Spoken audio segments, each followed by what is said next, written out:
Manchester United sedang berada di titik kritis musim ini. Bukan sekadar hasil buruk, tapi situasi yang bisa mengubah arah musim. Cedera Kapten Bruno Fernandes tidak hanya membuat MU terkoyak di lini tengah. Itu mengungkap kelemahan nyata dalam struktur tim. Ini bukan kabar biasa. Ini berita besar untuk klub sebesar Manchester United. Akhir pekan lalu, MU kalah 2-1 dari Aston Villa. Dan dalam laga itu, Bruno Fernandes mengalami cedera jaringan lunak yang memaksanya ditarik keluar di babak pertama.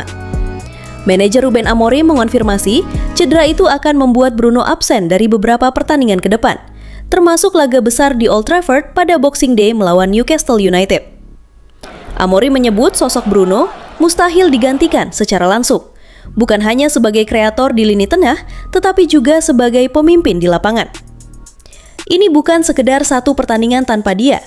Ini adalah semester terburuk absennya Bruno dalam sejarah MU, karena sejauh ini, sang kapten hampir tidak pernah absen sejak bergabung di 2020. Bruno Fernandes musim ini bukan sekadar pemain penting. Dia adalah pencipta peluang terbanyak MU di Liga Inggris.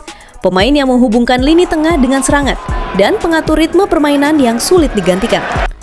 Tanpa dia, bukan hanya kreativitas yang hilang, tetapi set piece, kepemimpinan taktis, dan ritme serangan seluruh tim juga goyah. Manajer mengakui bahwa permainan MU harus direkayasa ulang sementara, dan itu bukan tugas mudah. Masalah MU bukan cuma cucukan pada Bruno.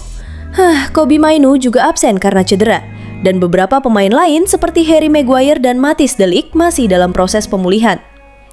Selain itu, anggota skuad seperti Bryan Mbeumo dan Amad Diallo tengah bermain di Africa Cup of Nations, sehingga skuad depth MU semakin menipis menjelang laga penting. Ini bukan sekedar satu kekalahan. Ini periode rapuh di mana MU harus bertarung tanpa 3 elemen penting sekaligus. Amorim menekankan bahwa ini adalah kesempatan bagi pemain lain untuk menunjukkan kualitas mereka, dan klub telah memberi debut kepada talenta muda seperti Jack Fletcher dan Shea Lacey dalam beberapa pertandingan terakhir. Tetapi pertanyaannya tetap, bisakah pemain-pemain ini mengisi kekosongan yang ditinggalkan oleh seorang kapten yang selama bertahun-tahun menjadi otak permainan MU?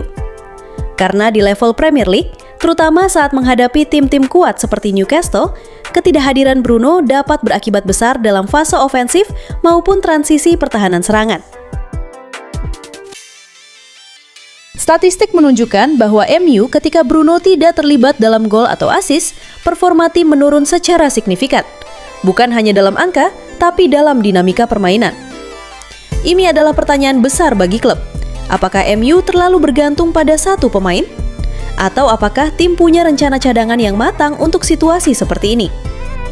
Amorim menolak membawa panik ke pasar transfer Januari dan tetap menegaskan bahwa klub akan bertahan pada rencana jangka panjang mereka, bahkan menghadapi tekanan besar secara internal dan dari fans. Manchester United kini sedang diuji, bukan hanya oleh lawan di lapangan, tetapi oleh kedalaman skuad, visi taktis pelatih, dan kapasitas pemain lain untuk tampil saat bintang terbesarnya absen. Musim ini bisa berubah dalam hitungan minggu. Apakah MU bisa bangkit tanpa Bruno? Atau absennya sang kapten akan jadi momen yang memperlihatkan seberapa rapuh fondasi tim ini dibangun? Kita akan lihat di laga-laga berikutnya.